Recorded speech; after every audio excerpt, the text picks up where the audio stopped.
let me set up my coaster, which is actually just my phone. I found a new. I told you about this, right? There was a case that's leather that has an actual sapphire capture control button. Yeah, you third mentioned party. that. And I asked you if you actually use the capture button, and you said that you do. I do use it all the time. I've just been waiting to. I hate the silicone cases, and I really want a leather case again because I find that those are my favorite. Yeah, but I don't. I think it was like a Ryan London or something. Whatever. And you needed to have the sapphire because it's a touch sensitive button. Yeah, I want the actual button. I don't want the stupid cutout thing. Yeah, the cutouts. I think it would be easier to use. Yep. Though maybe if it was a cutout instead of the button, I would not accidentally zoom as much. Because frequently I'll like double click it to take a picture, and then I'll start zooming by accident because my thumb's just on the button. I don't know. I think it would still happen because you're kind of putting your thumb inside that cutout, and like you're probably not going to remove it from there if you're then going to take a picture. But it won't be like resting on the button. Like when I'm thinking, I'm like holding my phone and I like double click with my thumb, and then it's still kind of a part of the grip structure while I'm trying to hold it up to take a picture. And then if my thumb like moves when I go to press the button because of like the angle of my thumb joint, like as I bend my thumb, I zoom. Do you ever want to zoom that way? No. Well, then just turn it off. You can't. You can't turn it off? You can turn off like the double tabby thingy, no, but I don't think I thought you could change what the slidey gesture did. Can you not? I think that I didn't turn it off because I didn't want to lose the ability to control the camera with the camera control. But now that it's been a while, maybe I should just give up on that whole concept. I see. I am like really struggling to turn on Stage Manager right now. I didn't even think I turned it off. I think it's because the iPad's too big. That's what it is. It's a really long reach. It wasn't even turned off. Spoiler alert. I basically never turn off Stage Manager on the giant iPad. Yeah. There's one or two things I do that I do turn it off because it's just kind of annoying sometimes, but it's pretty rare. I mean, I have a shortcut on my home screen specifically to cycle Stage Manager, and I basically don't need it anymore since I went big iPad, which like... Well, because the windows on big iPad are larger than small iPad. I haven't looked back. I thought that maybe I would waver in my choice to go big iPad. Not at all. No, Not even once. Turns out, I mean, I used to own an iPad Mini. I would own 2 iPad Minis. Psh, that's the right size for an iPad. It's easy, portable. It's just like you can type on it like a phone. No, I mean, this is just like phones, right? Phones used to be so small, like comically small. And now I have the biggest phone. Yep. The biggest phone and the biggest iPad. Everything's just getting bigger. Apple inflation. What I've learned is you just got to lean into it. Yep. Don't I feel like we're getting to the point where you might press that button? No, Daniel. I'm not pressing that button because at minimum, I have to give you a hard time about what you wrote on here, which is joy is of being outside. I typed it on my phone. It says joy apostrophe S of being outside. Oh, that is what that is. Yep. That's how you abbreviate joys. No, it isn't. Yes, it is. Daniel, look at this. Take it. Take it and look at it. Look at it. It looks like you got a rope sling for the Pentax 17. Oh, yeah. Rope strap. And I can't help but notice that this isn't the $170 Leica one. No, it was a $16 Amazon one. But now I have a rope strap. That feels more like my speed. I can wear it. I can wear it. It's pretty nice. That's all. I can just wear it. It's too long too. It is too long. It's like twice as long as it should be. I'm gonna tie a knot in the back. I was gonna make that joke. I'm so happy about my Pentax 17. I can tell. I feel like you still owe us a kind of like a bigger review of it, but we're waiting on you to develop the photos. I have not developed. Yeah, I might. Hold on. I am at 40 of 72. Oh, so I have to take. You got a ways to go there. 32 more shots, and then I will develop both rolls. You have anything coming up where you think you're going to be able to get through a bunch of frames, or are you just going to have to kind of get them like around the house? I know I've been keeping it with me. Like I had a meeting the other day, and I went to some building somewhere in Austin, and I was like, well, that looks cool the way that the that flag is reflecting in that window there. It's kind of neat, and it's very brutalist. Pulled out my camera, took a picture. I also took a picture. That accounts for one. Inside the building, I took 2 or 3 pictures. 2 or 3. And I just had it with me. You only need 10 more of those experiences to get through those 32 frames. I'm just working through it. Like you'll get there. But, I have it with me, Mm-hmm. and I'm just going to take pictures, and it's going to be great. And it's small and it's light, and I can do that. Yep. And now you have a sling for it. I'm just so happy. I bet So you happy. Okay, the actual pre-show, all that pre-show. Mm-hmm. Yeah, What is the joy is of being outside? Daniel, you don't create chapters for the pre-shows or the pre-show. Just the pre-show. You It's wish all I did? You label it all pre-show. Do you wish I? And you wish sometimes I subdivided it. Sometimes I wish that there was chapters for like pre-show and pre-show, because that means that you're buying in on the joke. And right now, I think that you're not bought in on the So joke. much manual work to create these chapters. I hope all the German listeners are happy that we go through that effort, because it is effort. Like maybe, long shot, there's a listener out there who's like, boy, that second pre-show, hilarious. Yeah. Well, no, the chapter markers though, like the thing is you have to know what you want before you get it. So that means more that somebody would have to say the first pre-show is never worth it, but the second pre-show always is worth it. Or maybe there's people out there who like they want a little bit preamble. They don't want to just like get straight into it. And they want to skip. If they look at it and they go, oh shoot, there's 5 pre-shows this week. I don't have 15 minutes to spend on that. I'm going straight to the pre-show and then going to start there. Like maybe they need to do that. Yeah. I don't know. Maybe. Just all or nothing. The options are out there. Maybe that's a Patreon tier. more chapters for various pre-shows. Yeah, whatever. Anyways, okay. So the joy is of being outside. For me, my happy place is like, say it's like 85 degrees outside, and I'm on like mile 10 of 15, and I'm shirtless, and I'm just Sweat's flying I'm everywhere. free, and I'm running, and nothing's wrong in the world. And this summer, when I was training for my triathlon, I spent so much time outside because I was like biking and running and swimming. Yep. And I felt like I got to experience summer more because like I was just outside. Yeah. And now I'm getting to experience winter more because I'm training for a marathon. Less desirable. And this January stands to be one of the more cold Januaries in history. I think that like something about the next few weeks are just going to be bitterly cold. It looks like next week, as we record this, next week looks like it's going to be really cold. Just below average, horribly cold. And I hate it. I am not getting the same, because like, yeah, it gets hot. And when it's like 100 degrees or whatever, you know, people complain, wah, it's 100 degrees. I just like being outside in the heat. Boy, do I hate being outside in the cold. It kind of gets into your lungs, doesn't it, when you're running or something? Oh man, I thought that I would get similar to the summer, how you just kind of get used to it. Mm-hmm. I thought that, you know, I would adapt and I would just be okay, and I would be outside, and it was just like I got to experience winter like I got to experience summer. It is I am not finding the same joy. Yeah, I mean, you're experiencing it. It's just not fun for you. I am really experiencing the seasons just in the whole last year. What is your winter running clothes setup look like? I assume you have a shirt on at that point. Yes, I'm working on building out a table so that I can know based upon what temperature, what things to wear. But if say it's like, what are you going to be wearing next week when it's really cold? Say it's like 30 to 40 degrees outside. I'm wearing like a base layer for pants with shorts over it, and then usually a long sleeve shirt plus a hoodie plus a vest a beanie and gloves. That is a lot. I mean, for people who don't know, that's like, you know, around freezing temperature. That's a lot of clothes.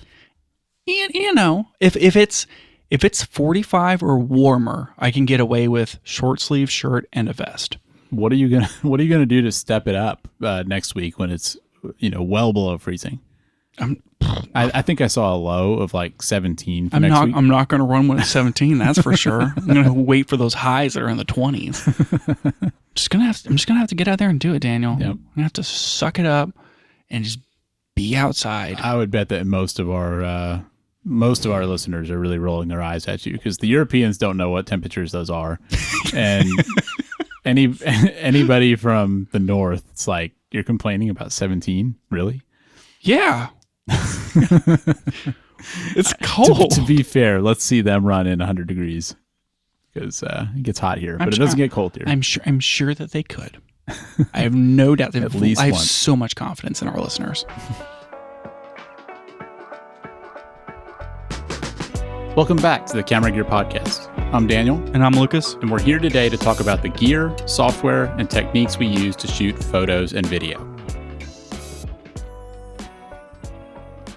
The keyboard disconnected, and then the software keyboard came up. Another thing that always happens with your terrible It's 'cause I'm non-Apple not keyboard. typing. The software keyboard came up, and then it scrolled the page. Mm-hmm. Now I have to find out where. Oh, I have this pre-show on here about camera lens combos. That's going to be fun. That's in 2 weeks. Spoiler Daniel. alert. Whew, we're just looking ahead. I'm looking thinking ahead. you must have added this section on Pentax to the beginning of the show. I 'cause I don't moved it. remember seeing that from before. Moved it from last week because we ran out of time. We did. As anticipated. We did run out of time. And so now, Now it's got first billing on the show. yes, my segment on my new camera, which I am just going to keep talking about. People are going to be sick of it. We're going to change this to the Pentax 17 Gear Podcast. Yeah, we might run out of content on that eventually, but it would take you a while. Yeah, probably. Let's see. I don't remember what I've talked about this thing so much. Let's see. These are some first impression things. I have not developed, as previously mentioned, a roll of film that I've shot with this camera. I'm sure they're going to be terrible or wonderful, but probably terrible. I think that anytime you get a new camera, like especially a film camera where you don't get the immediate feedback, you have to kind of learn the ins and outs of it and how it likes to expose and all that. So I think the pictures will probably be fine, but I think you'll identify things you want to do differently in the future. Yes. I am still trying to find the balance of when to shoot in auto versus when to shoot in program versus when to shoot in bokeh. When to shoot in bokeh. And I get like when to shoot in those things, but trying to decide, am I just going to be in full auto and trust the camera, or am I going to set it into some other mode? I do like the option of being able to just set it in auto and have it shoot from 1 meter to infinity, but I feel like that will typically favor deeper apertures, and so it's going to make the shutter speed slower, and blurry photos are kind of like, I don't know. I know it's like the thing or whatever, and that's the whole point is like you want blurry photos, but I am trying to avoid my photos being blurry. I don't want blurry photos. I want the shutter speed to. I would prefer a balance of lower f-stop, higher shutter speed. Yeah. And so I've been trying to figure out, okay, when I do shoot in bokeh, am I going to risk blowing it out? Because that is a risk whenever you shoot wide open like that. And so trying to figure out when to shoot in program versus auto and that sort of thing. And then trying to get a more feel for which focus modes to use. And I find that I have a lot of difficulty judging the difference between 5.6 feet and 4 feet. Yeah, that whenever you talked about those focus modes previously, it seemed like some of those it's pretty close. Like there's not a lot of room for error if they're actually treating those as two different focus if settings. something is half a meter versus 1.2 meters, like sure. Yeah. I mean, You're like, could I reach out and touch this or not? Yeah, exactly. It's kind of like, is it within arm's length or is it farther? Like you're probably 1.2 meters. Yeah. 1.7 versus 1.2 meters, which is 4 versus 5. I don't really feel great about being able to judge that. Nope. I am frequently looking down at my camera going, one person or two. Yeah. I think this table we're sitting at, I think that's about 4 feet. So like maybe, that's about the distance, but how are you going to judge that in random situations? That's been my main problem is I cannot figure out when I want to shoot in program, but I don't know, is this person 4 or 5.5 feet from me? Have you thought about just carrying a tape measure with you? Or like a long stick? I need, they had that strap on it for the macro mode. Oh, you need a longer one. I just need a longer one. You got your sling. But that's more like the 1.7 feet. I just need one. If you had one of those 5.6 feet long? That's what I'm thinking is I need one that long and I'll just like throw it out. Yeah. Just to do a little test run there. Easy. Perfect. And then eventually I'll just know it. So that's been tough. Loading the first roll of film was weird because usually like you bring the film across. If you're not shooting on a Leica or whatever, you bring the film across, you feed it into like one of the rotating portions on the right side of the camera. Yeah, it's like a little roller or something. And then it kind of it feeds backwards in and then rolls up. Mm-hmm. This one is so much more simple in that you make sure it has the teeth on it, but you just lay the film across and close it. Huh.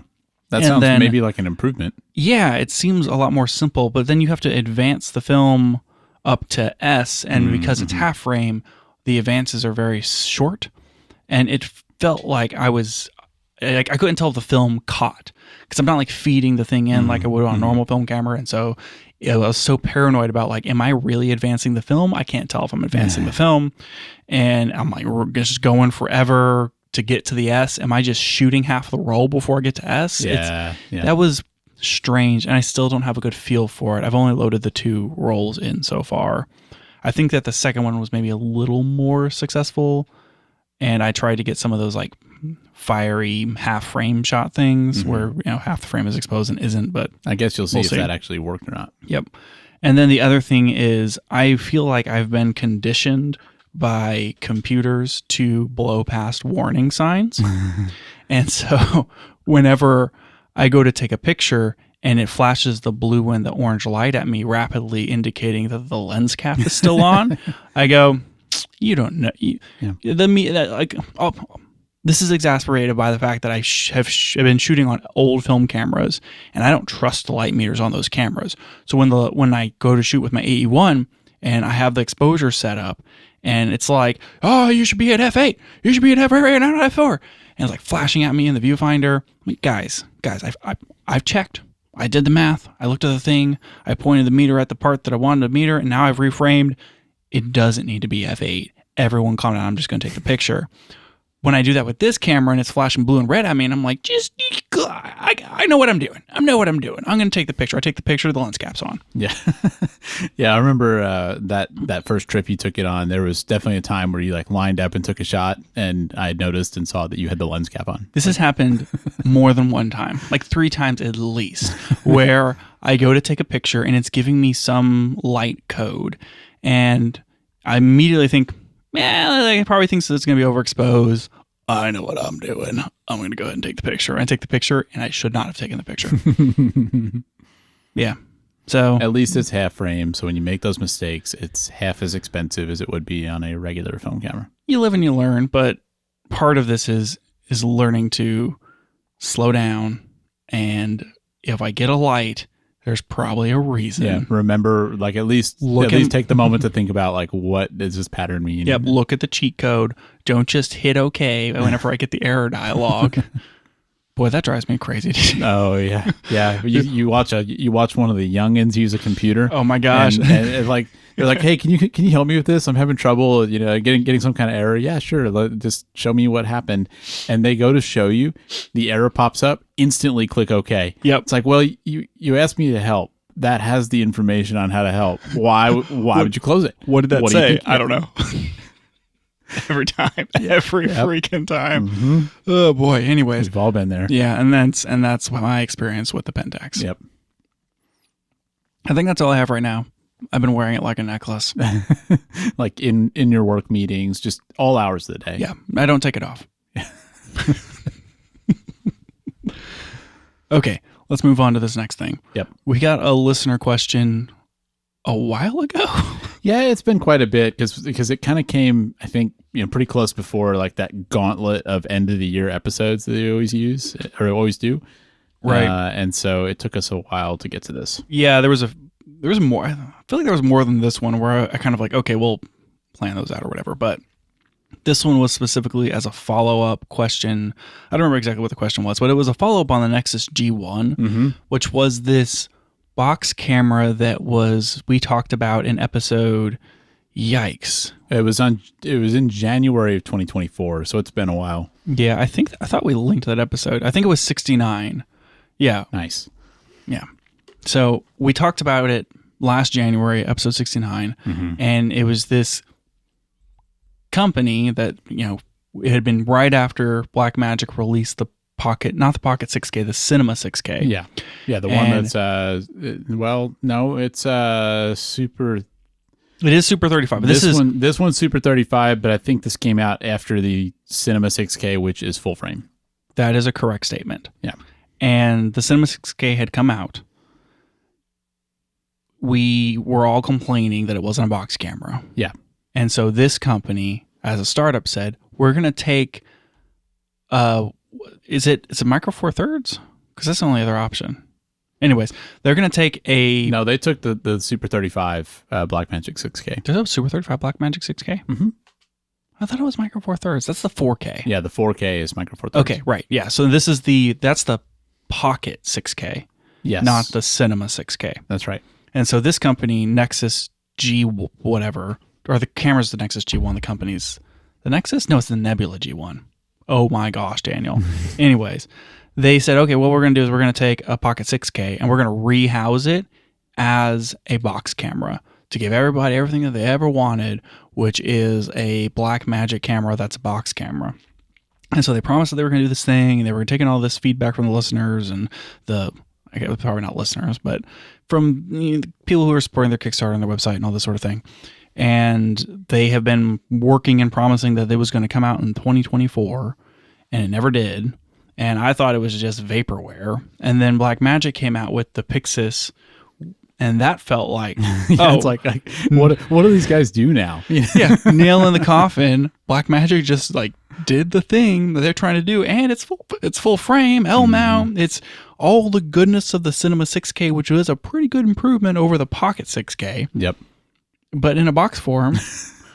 So I guess there's no reason for this camera to exist. They're still pushing forward with it. And they've like pivoted, and they're trying to take, input from the people who are supporting them. And supposedly they're still going to release this camera, which is going to come out sometime in 2025. Yeah. And so the price on this thing is around, I think it's like $3,300. So price wise, it's right around what the Pixis costs. It's a little bit. I think I remember us saying it's kind of like suspiciously not that much more expensive than the Blackmagic Pocket 6K. Right. Where it's like, how are they profiting on this? How's that working? I do remember that conversation. But yeah, I mean, I think the obvious question is, why even give this the time of day when the Pixis exists? And I mean, this does have features that the Pixis doesn't have. It's got a 5-inch 1600 nit touchscreen. Yes, it does, and that's a separate touchscreen. That's in addition to the one that comes on the on right. The it's got like itself. a top down or whatever kind of thing. Yep, it has electronic ND built in, so that's kind of neat. They have some add-ons that they're kind of selling as like sort of like upgrade kits for it. One of them seems like some kind of lens mount thing. I know you can put a Micro Four Thirds lens on. They have some like PL mount and stuff too. I think that you can also get it with the Speed Boost adapter just kind of built in to get full frame. So you can shoot in that, boosted full frame type equivalent. They have a add-on that gives you an integrated focus iris zoom, for like power zoom type stuff. Did the Pixis have built-in NDs? No. Okay, so they are adding that as well. Yeah. And some of those like fizz control adapters and stuff like that. So it's kind of a more cinema focused. You can get some of those extra features that you may not necessarily get on the Pixis. Yep. Yeah. So I mean, it definitely has some stuff. SDI output, which the Pixis does have. I mean, I feel like engineering wise, this is a pretty impressive project that this company has basically built a camera without being a full like normal manufacturer. But I just, even despite all these things, I just cannot imagine, taking my $3,300 and spending it on this instead of on a Pixis that's from, an established company. Is going to have, presumably better support, more users, probably more third-party accessories. I mean, this thing seems, it's cool if they did it, but I wouldn't want to be an early adopter of this. I want to support people doing things like this, making cool, cheap, accessible box cameras. It's neat, some of the features that they're adding to it and the way that they configured the V-mount on the back and that sort of thing. It's just kind of, the hard part for me is that it is essentially a rehouse Blackmagic camera Yeah. that's running Blackmagic software and producing B-RAW and this sort of thing. And you're not really going to ever get the support on that end from Blackmagic. Yeah. Like hopefully all the software components are updatable or what have you from the same way that you would update like a Pocket 6K. But I mean, we don't know that for sure. I do think that, companies have to start somewhere, and it's hard to like take Red, for example, with their first cinema camera and, upstarting there and then building out to what they are now, which is Nikon. Ha ha ha ha ha. But I would hope that maybe this company Nexus, they start here, they sell enough of these cameras and build enough support around what they're doing that they can then take one step farther back in the chain and like get their own sensor and bring their own software rather than kind of cannibalizing on what Blackmagic has done. I do think that's a good point. And I do like the idea of giving people a chance. I mean, I guess if nothing else, it just seems like the existence of the Pixis, really puts these guys in a bad spot. For sure. Do you think that, with some of these features that you're getting, it's whatever, $2,800 versus $3,300, you're $500 cheaper than a Pixis.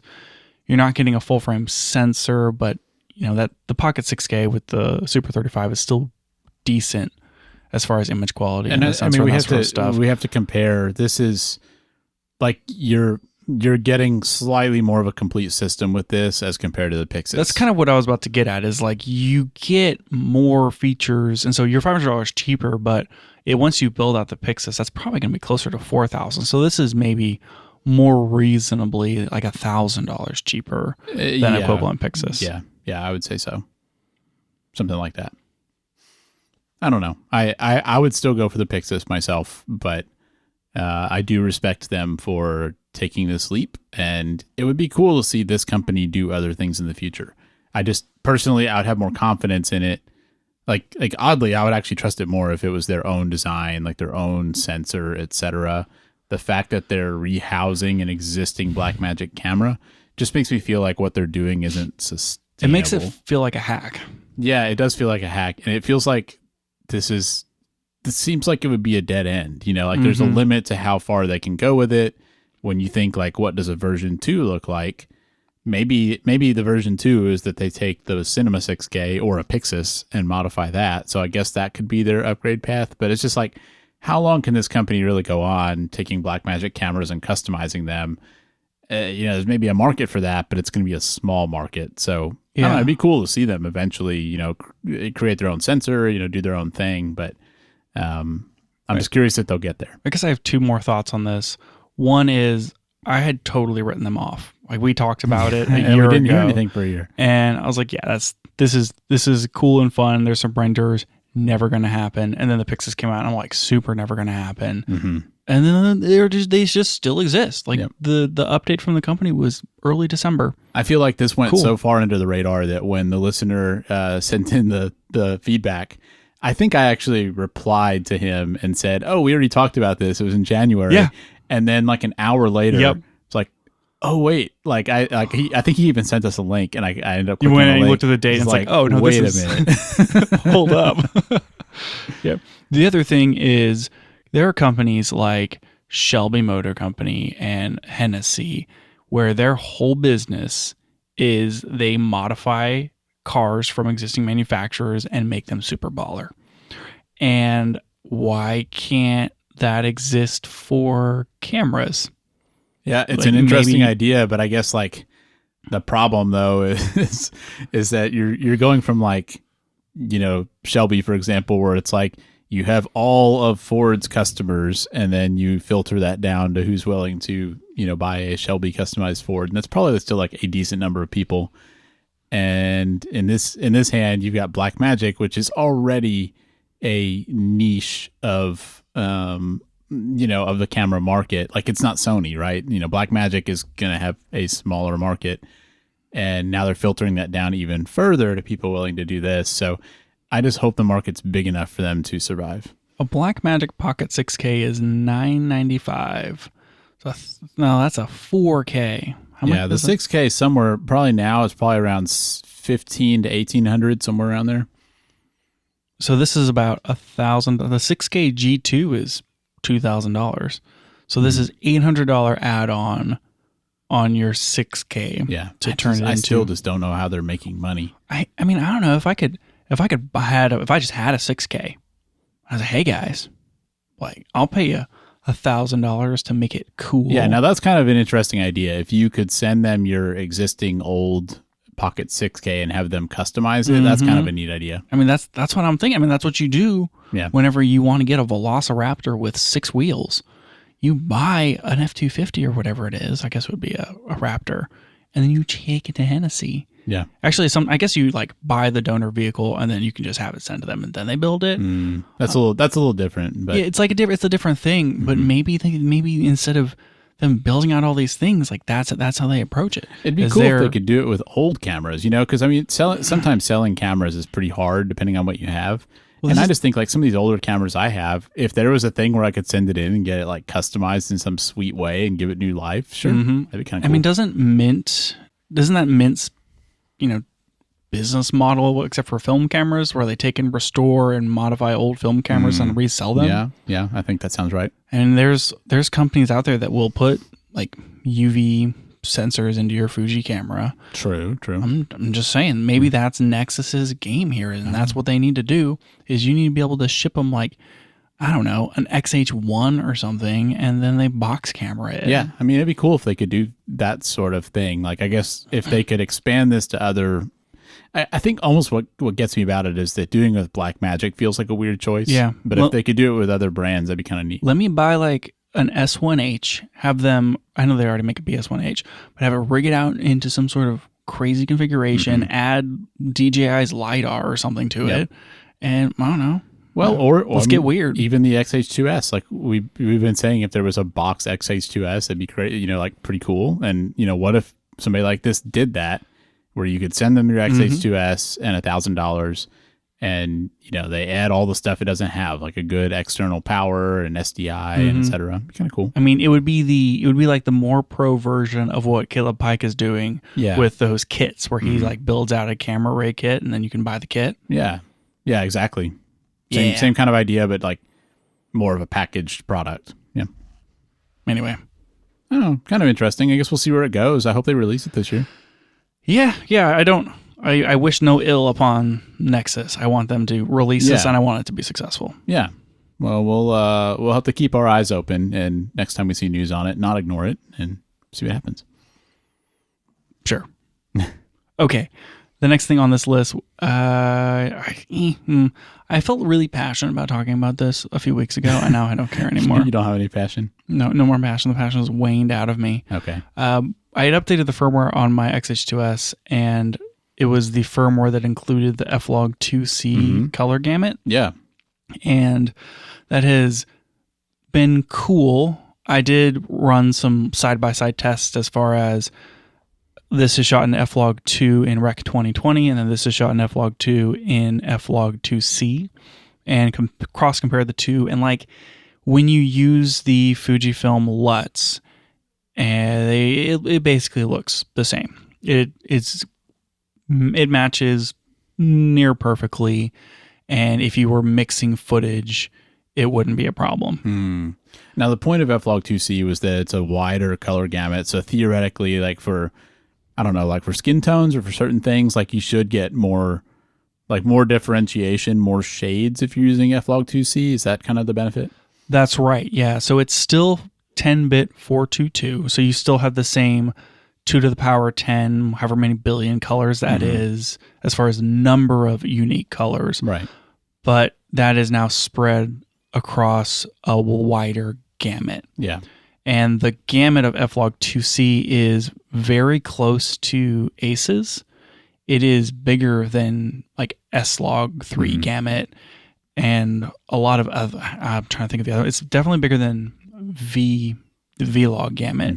It's quite large. So theoretically, for certain types of shots, it might give you better performance than you get from those other gamuts. Yeah, I mean it's kind of like a give and a take. I think that generally speaking, having a larger gamut is better because you are getting more parts of the color spectrum. Though, technically speaking, if you only have 10 bits, then like how many shades of red between red A and red B can you reasonably have? Yeah. And if you now added more colors, that means it's less butter it's more bread for the 10-bit butter to bit across. But the only thing though is like, doesn't it really come down to what your output device can do? And I don't know the answer to this, like whether monitors can generally display a wider gamut than cameras can capture. Because I mean, ultimately, like your goal is to get the best looking image on, on your TV, on your computer screen or whatever.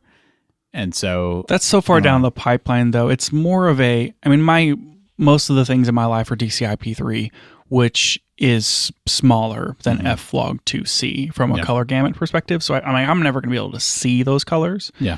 But it does reveal itself in like the way that whether or not you get banding and in the transition of colors.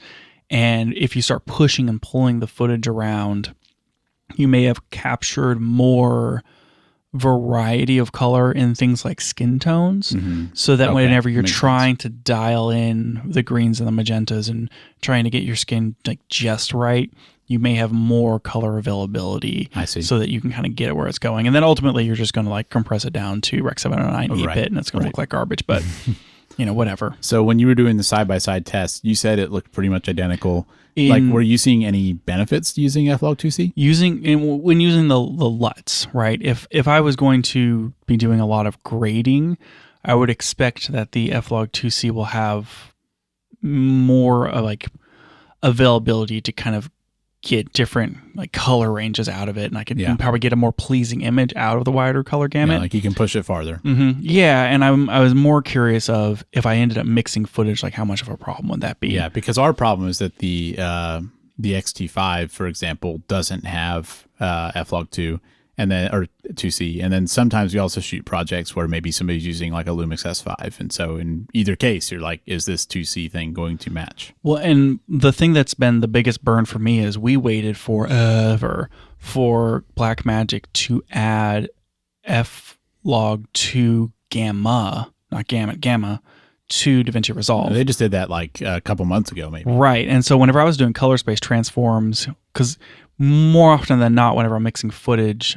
I don't want to, like, using the LUT gets a little weird, and I would much rather use color space transforms to transform into like DaVinci Intermediate or something else, or ACES or whatever my intermediate color space is, do all of my grading, and then transform out of that intermediate color space into like my final look. And that way, it doesn't matter what the input cameras are, I'm transforming those into the same thing, and then color matching them. It's basically like white balance and get the footage looking good, transform it in, and then grade everything the same way. And so I was using Arri Log C3 gamma instead of like a supported gamma for my Fuji footage, because that was like close-ish. And so I did look at, what if I used, like, I did cross compare that versus like the new F-Log, and the new F-Log2 gamma versus the Arri Log C3 gamma in DaVinci Resolve is better. Like, it is closer to what you expect, and it just looks better. The Arri Log looked fine, but I was just so happy to have the DaVinci Resolve support for F-Log2 gamma that now that it's like, I finally have full support for the camera. And then Fuji releases a new gamut, and I'm like, great. Yeah, Fuji just kind of like rabbited ahead again of Resolve. So. And so I've gone through like, okay, well, what gamuts are in DaVinci Resolve, and is there one that's close enough to F-Log2C? Yeah. And there is not a gamut in DaVinci Resolve that is close enough to F-Log2C that makes reasonable sense. And so now I'm stuck with like, if I ever want to really use this profile, I either have to like totally grade from scratch, or I have to use the LUT. Yeah. And that's kind of a huge bummer, because it was really exciting to get that firmware update. Yeah. So maybe, the only thing I can hope is that since Resolve just added F-Log2, maybe they like, set themselves up for something or whatever to where it wouldn't be hard for them to update to the 2C. So maybe we'll see that soon. I think we just have to hope that appears. For sure. There was a few other things that I couldn't tell if were old firmware updates or were new things. I was in a camera mode where it let me set my shutter speed below the frame rate, and you used to not be able to do that, and now you can, in certain modes, set your shutter speed below the frame rate, which is kind of cool. And then there was some additional like shutter speed, like anti-flicker for the shutter for video mode they seem to have added. Cool. And I think that I was trying to look at what else changed. There's something, I'm probably going to skip over this item.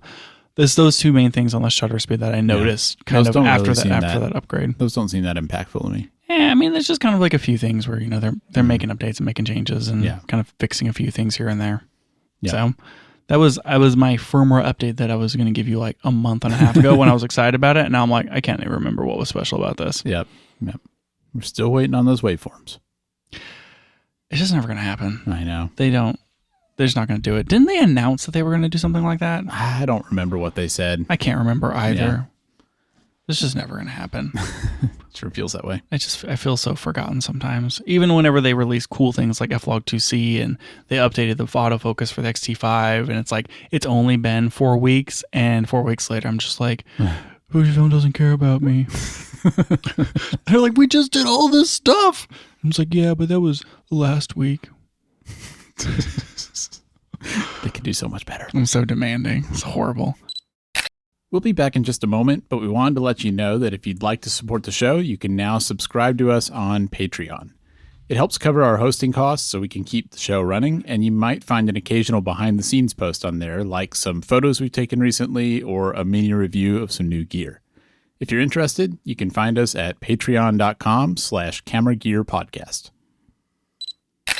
Daniel, I'm going to, unfortunately, I feel like I can't skip over this stuff. There's too many things here. Do you want to talk about jamming or do you want to talk about camera gear? And by camera gear, I mean audio gear. I mean, man, I feel like I want to talk about both of those things, but maybe we should just run through this audio gear stuff because I feel like the jamming conversation could go on for a while. So there's kind of a lot to talk about there. So let's cover the audio gear stuff now. If we're just like really in the groove, then maybe we get to the jamming, or maybe we push that to next week. Okay, cool. We can't keep pushing things, Daniel. I have a whole show planned for next week. You planned out like 2 months of shows, and then we've just been pushing. We just keep pushing them. Yeah. I have this, not next week, but the week after that is my tier ranking episode, and I am so pumped about that episode. You just wait. They're going to announce the day before we record that episode, they're going to announce the S1H Mark II. Oh, dear Lord. And then we're not going to get to the tier ranking episode for 6 months. But then, because we're going to push this, and then we're going to have another episode, and then maybe we finally record the Pentax Leica episode, which people are sick of hearing about Pentax. And then I get, it's just never going to happen. It's never going to happen. I haven't even put it on the list yet, but DJI came out with a new drone today. I saw that. Pretty exciting. It was cool. It's like this cool. Little light, no controller, and I don't know. Yeah. Do we really care about new DJI drones? I mean, I kind of care about this one. Like normally, no, but anyway, we're not talking about that one now. But I'll add it to the stinking list. Oh my gosh, new DJI drone. Anyways.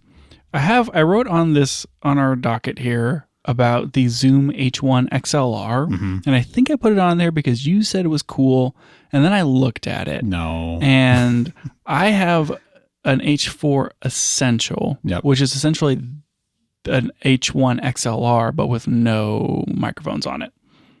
Well, the opposite of that, right? So you have the H4 Essential, which has built-in microphones. Mm-hmm.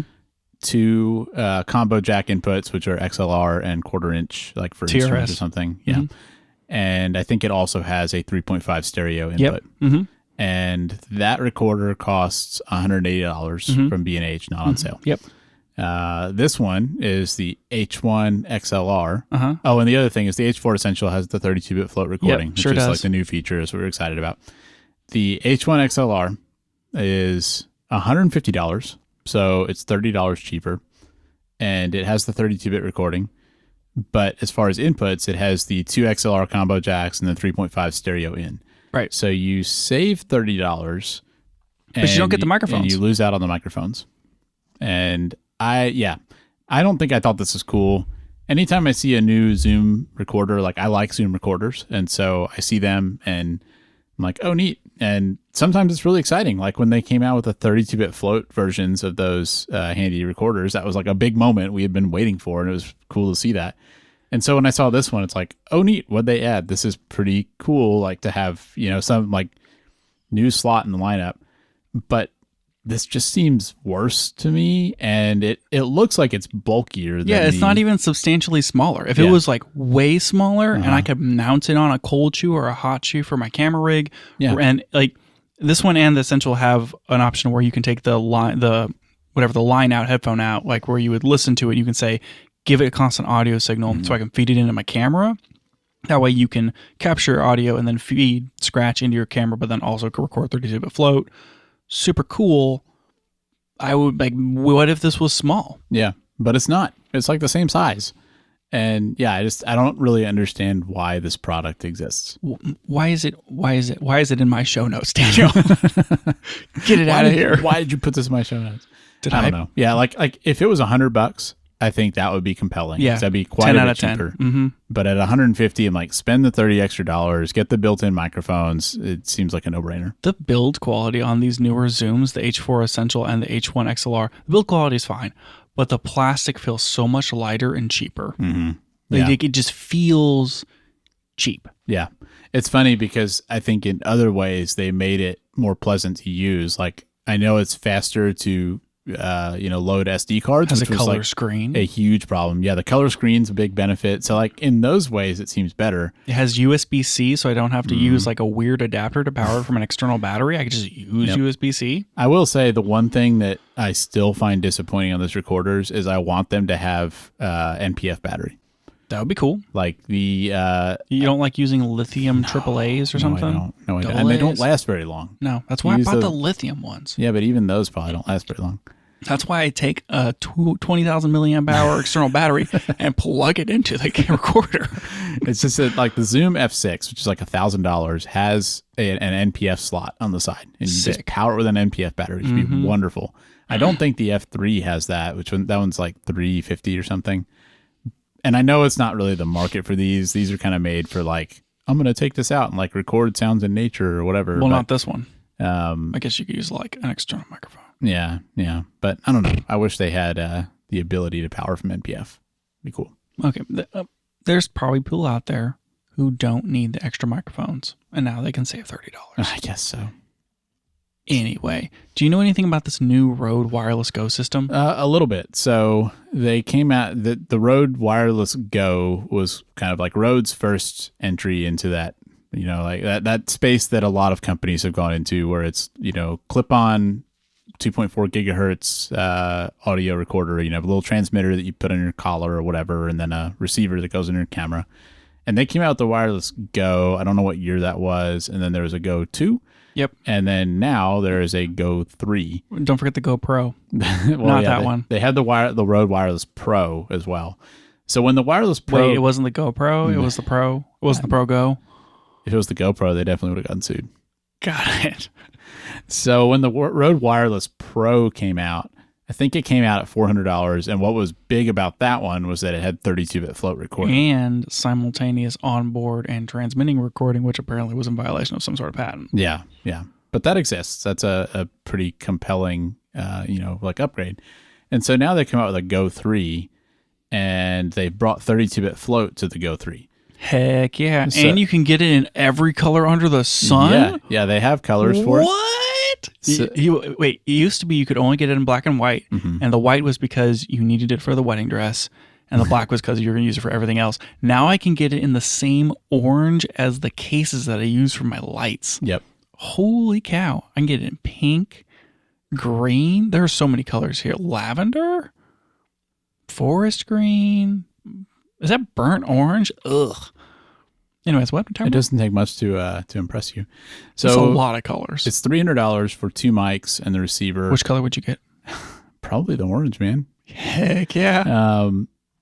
Interesting thing, it does not come with lav mics. So the best part of this is that you said you were going to get the orange, and now I have to ask which orange. The fact that there were 2, not the burnt orange, by no means. Yep. Construction cone orange. So it doesn't come with wired lavs. So you're basically clipping this like unit on your, on your collar. So, but you can plug wired lavs into it, right? You could, yeah. Okay, but you just have to buy them separately. But you don't have to buy a very specific brand, unlike the DJI. Hopefully not. Yeah, I hope not. It's hard to tell, But yeah, presumably you could use any lav with it. 32-bit float. It is still 2.4 gigahertz transmission, which is we've had some trouble with the DJIs, getting interference with that. So it's not ideal, but most products in this range. Well, that's what you get for not going pro. Yeah, I guess so. Although the Rode Wireless Pro is still 2.4 gigahertz. True. So that was a confusing statement. Okay, you're right. Yep. The other kind of like differentiator here is that it doesn't come with a charging case. So that's something that the DJI has, where it has this like gigantic AirPod case looking thing that you can slide the transmitters and receiver into. If I remember correctly, the Go 2 and or the Go 1 just came with what effectively was a sock with a drawstring. Yes, that's right. And the Pro actually had a charging case kind of like the DJI. Okay. And then now this Go 3 is like, it's kind of halfway in between. So it has the little drawstring bag thing, but it does have a quote unquote charging hub, which basically looks like a bracket with a couple of USB-C ports on it. So like you could charge all your stuff at once, like on a desk or something, but it's not, it's not this cool little, like, here's your case that also charges your thing. Like it's just a charger. I hate that. Yeah. So I'm looking at a picture of it and I hate it. Yeah, it looks terrible. So here's kind of where I end up on this. Let me set the stage. Like this is $300, 2 mics and the receiver, comes with the dumb charging thing and all that. No wired lav mics, but you can get it in like any color under the sun. On the other hand, the Rode Wireless Pro has basically the same feature set. You can buy it now new for $350. It comes with a charging case. It comes with 2 wired lavs that you can plug into the thing. I'm like, how do you not spend the extra $50 and get the Pro? We don't know if the lavs on the Wireless Pro are good or not, but generally speaking, a good lav, not like great lav, is like $50. Yeah. I mean, I think even if they're a bad lav, getting 2 for $25 each is like that's easily a good deal. And you know that they're gonna work with it. Mm-hmm. Yeah. The charging case, in addition to, it feels like you're getting, call it $100 worth of stuff for $50. Yeah, definitely. This is, if I was in the market to buy specifically a Rode wireless product, this would be most likely the hardest decision I've ever made. Because you'd want those colors. Have you seen the colors? Oh my gosh, they're so good. There's so many of them. I think it's really interesting because since this doesn't come with the lavs and just kind of, seeing the way that people have used these products like vloggers and stuff, I think your average purchaser of the Go 3 is going to just take the unit and clip it on their shirt, and film that way. And so the color definitely at that point is like a front and center like part of your decision, because that's going to be in every video you film. Like you're going to see that little orange thing or green thing or whatever like on your shirt. And it's pretty like that's a pretty big thing for somebody to have to commit to. I want to be able to mix and match them. Yeah, have like one orange and one blue. Hey, that could be a feature for this. You say you're on set. I don't know why I'm using these on set, but say you're on set, and you can't. Pretty sure you can't buy a third transmitter to tie to the receiver. Not. It's like this is the transmitter, here's the receiver, and these are the 2, and that's it. Now you know which ones go with which ones. Honestly, that would be great, because there have been some times in the interviews we've done where, like, and on the DJI, I don't even know if the transmitter that's transmitter 1 is always transmitter 1. I'm not sure actually how that works. Maybe it is always the same, but there have definitely been times where I gave them to the people and then realized, oh man, I don't actually know. Like I'm looking at the little output on the screen. I don't know which of these matches up with which person. So it can happen. Say even if it's just like a YouTube group and there's a handful of people on camera, just kind of running around in multiple cameras.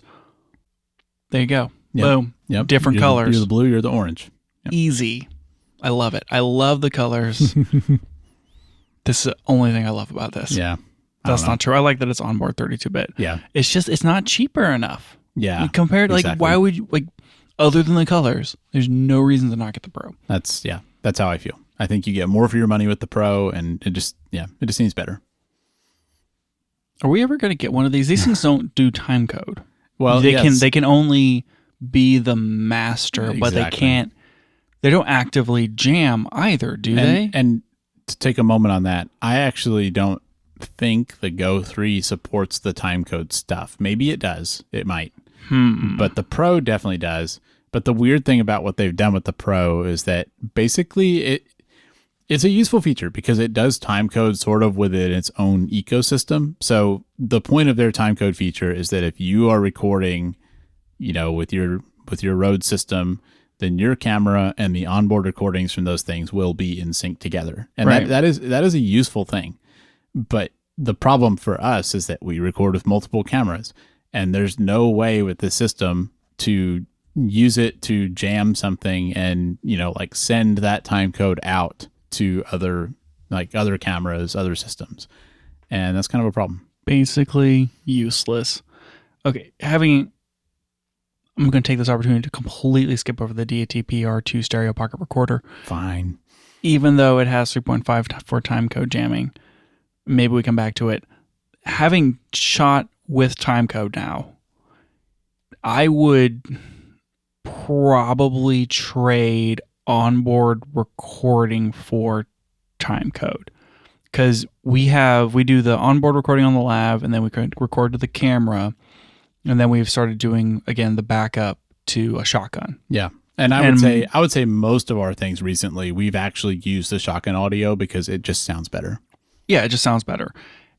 I would be willing, if we had an audio recording solution that was for the transmitter for the lav, that was timecode support, we're still using the shotgun, I would say I would give up the onboard to get timecode into that audio, because it wasn't that big of a deal to sync the two DJI clips in our last project with everything else.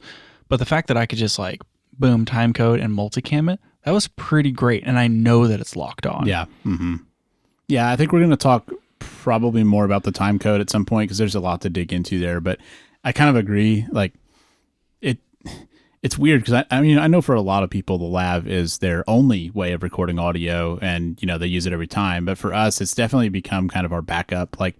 We mostly only use it if there's a bunch of background noise where we're shooting, or that just in some cases it sounds a little better, depending on the person's voice and and etc. And how close you were able to get the mic, whether or not there was somebody mowing the lawn outside. Yeah. And I do kind of feel like having something where that onboard, to where it's going to be timecode synced, it's that would probably be, that I think that would be sufficient to where I'd rather just be able to sync it up and not to worry about it. I mean, do we have time to get into our experience and how all that timecode worked? I mean, I feel like that's just... I think we could. Yeah, if we, we're not going to talk on it for an hour, so... All right, cool. Let's do it.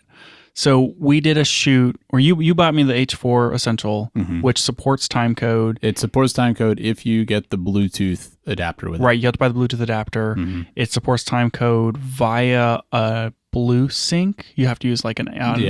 what are they called? What's it called? The UltraSync Blue. The UltraSync Blue. Which is made by Atomos. Which is an Atomos product.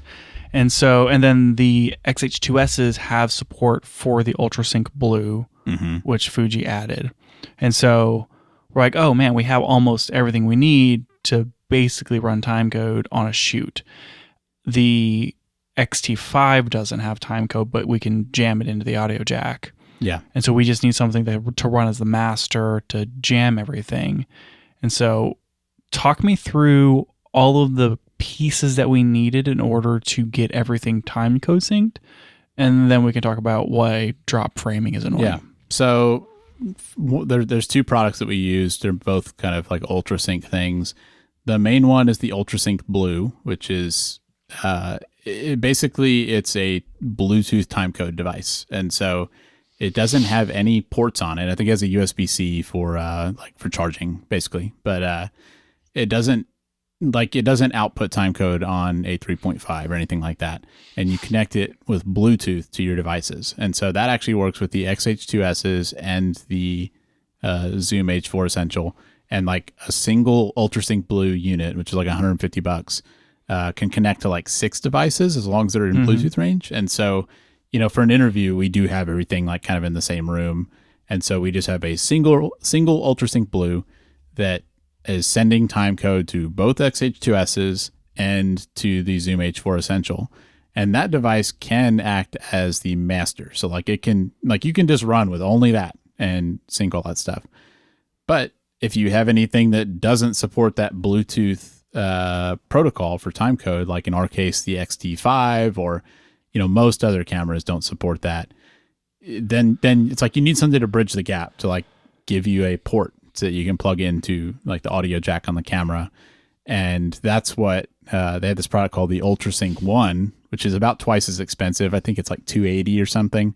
But that one lets you either take in or output a timecode signal, like on a on a wire, and then it can use radio frequency to communicate with the UltraSync Blue. So that's like it's not Bluetooth. It's actually like a different protocol that I think is longer range. But basically, having both those devices, you can set either one of them as the master, and the other one will be like the slave, receiving the timecode signal. And, long story short, like having all that stuff, we can plug the UltraSync 1 into the XT5 to get that one like on our timecode network. And then everything else is taking Bluetooth from the UltraSync 1, from the UltraSync Blue. And then that gives us like 4 devices that are all timecode synced together.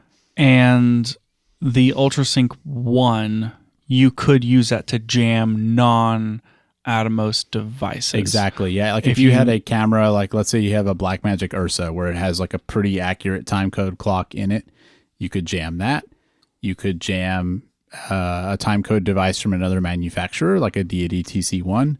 So it gives you a lot of options. In an ideal world, you would want a very reliable timecode device maybe connected to your camera, because everything's going to drift. Even the UltraSync Blues will drift maybe a frame over 24 hours. Like they're not perfect. I think any timecode device is going to have some level of drift, but I would say the bigger problem is that anytime you're dealing with Bluetooth, you have this added challenge of, is it connected? Right. And what I'm getting at is like there's things like the XH2S and the Zoom where it, like, if it loses connection, it should still keep cruising on the same time code. But if it's not connected, like, you risk it drifting. Yeah. Versus something like a Deity product, or I would even say like the Ursa, you jam it, you don't stay connected to it. It's just jammed and it's set to the time code value.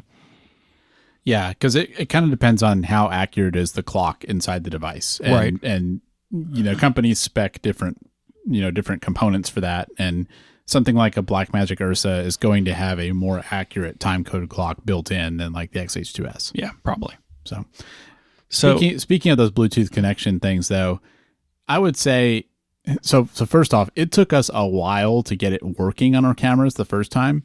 Like you came over with your XH2S, I had mine, and I had this timecode stuff. And I mean, it took us a pretty long time to figure out like what incantations do we have to do to get everything connected and working. And like that was kind of a challenge getting some of the settings right. It wasn't always obvious what we needed to set to make it work. I forget exactly what our main issue was. I know that we had a lot of problems with whether or not drop frame was selected. Yeah. And I think what we ultimately landed on was that the Zoom H4 Essential does not give you an option to record in drop frame or non-drop frame. Right. Yeah. And so you have to be in drop frame on everything in order for it to all properly connect. If you're using like a device that's on the Bluetooth stack with the Atomos Blue, if one of them is like has to be drop frame, then everything has to be drop frame. So yeah, because basically you on the timecode device, on whatever is generating your timecode signal, you have to tell it what frame rate you're shooting at, and then you have a choice between drop frame or not drop frame. And that's something that like you're configuring on the UltraSync Blue or the UltraSync 1, whichever one is your master. So you set it on there, and then for things that connect via Bluetooth, you have to actually make sure that setting is correct. And that was one of the big problems we had on the XH2S, is that at first we didn't have the drop frame set like to match the timecode device. And so it's like the XH2S identified that didn't match, and it just didn't pick up timecode. Part of that was a learning experience for me, and that, I was kind of under the impression that whenever you were running in drop frame, that the camera would like actually drop a frame when recording in order to not lose step in timecode when shooting in a fractional frame rate. So in shooting in 29.975, it's like you have to lose a frame somewhere in order to like keep everything totally groovy. And so I was like, oh, it's just like, are we going to get worse footage? And that's actually like not the case. When you record, you are recording every frame. You're not dropping frames in the recording. It's more of just a matter of how do you count time? How do you literally count time? Mm-hmm. And so you're telling the computer and the timecode device essentially how to count. And even whenever you bring all this stuff into like your NLE, like DaVinci Resolve or whatever, you have to tell the NLE, I use drop frame or not drop frame counting method, so that it can sync the audio properly. Because we had that issue too, where it's like it was all drop frame, and then we brought it in, like things were lining up, and it's like, oh, this was set to that, and that was set to this, and we just have to like fix it. Yeah. Once we had everything all, using the same, and on the Zoom, it seemed like it would record, like it would, it wouldn't tell you this, but then whenever you actually pulled in the footage, it was just like, oh, the Zoom audio just isn't even like it's off in China somewhere, like it's nowhere near synced with the other stuff. It's like obviously wrong. Right. And wrong.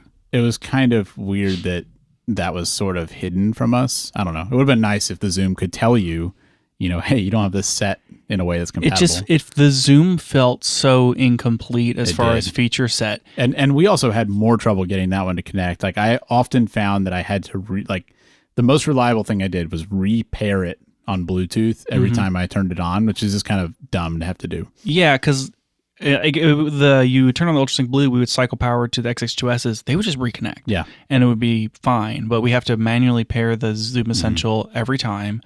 And there is no the configurations are time code on or off. Yeah. Yeah. It feels half baked. I think they could do more there. Yeah. It would be nice to have more options because it's basically what we've learned for a lot of this stuff is the thing with the least feature set is your common denominator, and you basically have to conform to that. Seems that way. And it's frustrating if you want to use like additional features. Yeah, I agree. And the other part of this, we use the XT5 with the UltraSync 1. And we basically fed timecode into the audio jack. Mm-hmm. And in Resolve, you literally just like right click the footage and say conform to timecode. Yeah, like Resolve is capable of seeing the audio track and identifying that is, like you just say like this audio track is timecode, and then it just figures it out. Yeah, that was super cool. I think that we were going to try to use I have one of those Deity like dual mics that records audio into stereo, basically, like if you use the forward, backward, and it has a line input so that you can record audio to like one part of a stereo track and then potentially record something else to the other. And I was like, oh, we could plug timecode into it. We didn't try it during the actual shoot because it was like, we haven't actually tested this and we don't want to risk it. But I think before our next shoot, we'll probably give that a go and see if we can run timecode into one stereo line and then run just regular audio for scratch into the other. The other kind of neat thing is that Deity makes a timecode product called the TC1, which is just a little tiny device that has a timecode port on it where you can wire timecode in like to the audio jack, and then it uses a radio frequency to communicate with other Deity products. And that one actually has a scratch mic built in, so you can just plug it into the camera, and then you get scratch audio as well as timecode on an audio track. Oh, I love that. That's that's the thing that I get the most paranoid about with using a bunch of cameras with timecode fed into the audio jack is, well, now I'm not getting audio. Yeah. Something like the TC1, it's like, oh, it doesn't matter if the camera has timecode. That was something I was concerned about originally. And I mean, I think before we used it, I just didn't know what it was going to be like. And I felt like running timecode into the audio jack would be like a second class experience, I guess, like not as good as having dedicated timecode. And there may still be some cases where that's true. I don't know. But honestly, it feels to me like that would be fine. I would have no concerns about doing it that way. Yeah, having actually done it and ran through the steps and done a project with it, like it's like, well, what were we scared of? Yeah. And the answer is probably like the amount of investment, because that Yeah. DTC one's $150. Yeah. Yeah. I mean, we would need one of those for each camera. Yep. Is the problem. Yeah, it gets pricey because like if everything needs a time code thing, Yeah. it can get expensive, which is why it's like super nice that, hey, the XH2S already has Bluetooth. Mm-hmm. They just had to add this thing in firmware, and now we have one device that's syncing 3. Yeah. Yeah. It feels like we're the poster child for that product. Like this is exactly what that's made for, Yep. and it's cool. Having used it, do you think it's worth the investment? For a time code, I would say yes and no.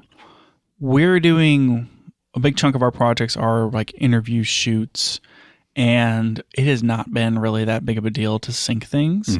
The music videos that we've shot, holy heck, that's just been a nightmare. Yeah. I hate syncing 20 tracks of audio. Yep. And if we knew like the time code starting point for the main track somehow, and we could had do like multiple takes and then just basically like reset the time code to the same starting point every time somehow. I don't even know how you do that, but if we could, boy, that'd make everything so much easier. Yeah. So much easier. Yeah. Well, there's a lot of soundboards can output time code.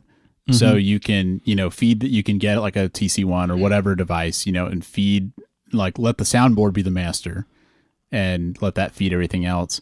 But the other thing is, like you're doing a music video, even if you have to sync the soundboard to something, if you can have all your cameras time code synced together, that's still just like one sync operation you're having to do instead of individually syncing every recording from every camera. Yeah. And if you could sync it all together and then you were using it synced to the soundboard, and the soundboard was basically playing a pre-recording because it's a music video, then you just have to figure out where 0 is on the sound chord, and then you can line up all of your takes. That would make that process, that would save us like an hour. It would be amazing. And so I think that for this, like there are projects that we do where this is going to be really, really helpful, and I think that it's worth the investment.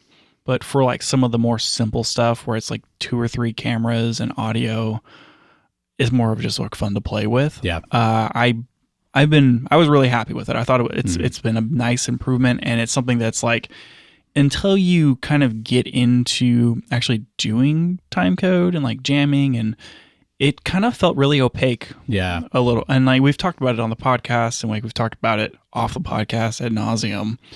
And it just kind of felt like, well, like you have a master and like you jam, and like, but like, do you jam it and then you just like leave it, or like how does that work? And like, what is it? Blah, blah, blah. It just kind of felt hard to figure out, and there's not really any super good resources on necessarily like how to work with timecode in the best way. And it just felt like one of those things where you have to buy the stuff and mess with it, and then whenever like you do it for the first time, you're like, oh well, this was like super obvious. Yeah. Yeah, I mean, that was kind of why I bit the bullet and bought it, because it felt like this big unknown. And yeah, it just seems like even if you can find YouTube videos that explain it, it's hard to, it's like nobody has the exact same setup, in terms of the exact same cameras, the exact same types of projects. And so it's kind of hard to visualize, like, how is this going to fit into what we're doing, and how would this work for us? And now it's a lot more clear. And yeah, it's like, I'm happy we have that in our tool belt now, because I think there are projects where it's going to be really handy. A lot of my problem with that, a lot of the confusion that I ran into was like figuring out how to pair all of these devices together. It feels a little bit like you're building Legos or something. I don't know, where it's like, okay, if we want to sync this device, then like that one has to be over Bluetooth. Well, okay, well, how do I jam that to this other thing? Well, I need then this other device.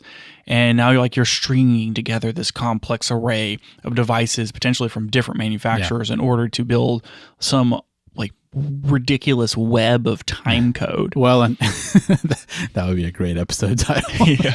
And I do think that, like, even with what we have, I think that may happen sometimes. And it's one of those things where for a complex enough shoot, you do have to kind of plan things out ahead of time, and you can't just like wing it when you get there. Well, it requires some forethought. I'm sure there's some soundboards where it's like, yeah, this can send timecode, but it can't be jammed. Yeah. And it can only send timecode like using this weird esoteric thing. Mm-hmm. Or now we bought a bunch of deity TC1s, but those have to jam into this Atomos device, but they can't jam to that one. And so this one has to be the master so that we can send it to those, but then that's going to And that's all stuff you can't expect to figure that out when you're on the set setting up. Like you've got to have thought through it beforehand, tested what you needed to test.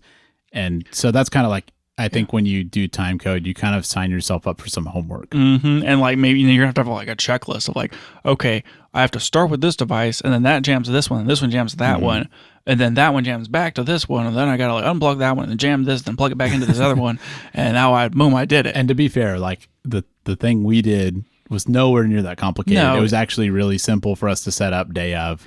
But you could imagine like complex setups that would require that. It wasn't that complicated, but I think that's the danger of getting into timecode is like everyone has their own thing, whether you're going to get like a tentacle or a deity or Atomos's version or what. Like a bunch of different people make a bunch of different versions, and different manufacturers support different other companies. Like Fujifilm has decided to support the Atomos stuff. They're not supporting the deity stuff. And it's like, well, I got into this and I bought a bunch of like tentacle things. How do I spent $500 on these timecode devices that work with my setup, but now I need to connect to this other setup, and that soundboard only supports the radio frequency thing, and I only have like the Bluetooth thing, and so now I got to get some bridging device that's by a different manufacturer, so I like blah blah blah, and that's how timecode feels so unlike everything else in the camera gear world, where a lot of camera gear stuff feels very open, like. All these cameras support MPF, or they all support like V-mount. You can plug a microphone into any camera. Everything has CF Express B except for Sony cameras. And so it's like a lot of universal type things. Yeah. It seemed to be, especially like lights all have like V-mount or whatever. But then you get like into timecode and it's like, oh no, they all work within their own little ecosystem.